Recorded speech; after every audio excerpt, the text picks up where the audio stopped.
Buongiorno a tutti quanti dal vostro presidente. Come avrete visto dai vari telegiornali, abbiamo programmato la Via del Mare, che sostanzialmente è un prolungamento della Pedemontana fino a Jesolo. Verosimilmente l'ultimo tratto si chiamerà Pedemarina e potrà essere pagato oltre che col bancomat anche col Bancomar che per l'occasione stampiamo apposta.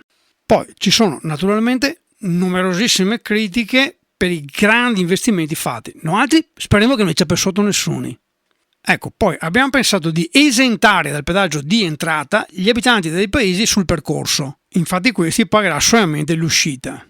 D'altra parte cosa vuoi? Anche un po' il scusa. Quindi, riepilogando, verosimilmente comune di Roncade, Meolo, che in italiano vorrebbe dire Midollo, Musile, San Donà, che assieme a San Biagio saranno i protettori della Via del Mare, e tutti gli altri paesi i può star tranquilli.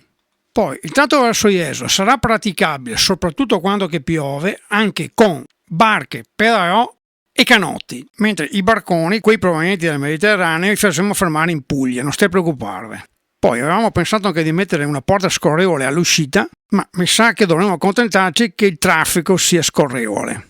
Poi, siccome pensiamo a tutto, per quando piove verosimilmente metteremo nelle piazzole di sosta dei murales con disegnato ombrelloni, delle spiaie e naturalmente dei chioschi dove si potrà mangiare delle sardine fritte, dei folpetti e naturalmente bere dei bei bottiglioni di prosecco. Sapete però che alla piazzola successiva che sarà a poesia che vi incuia tutti quanti.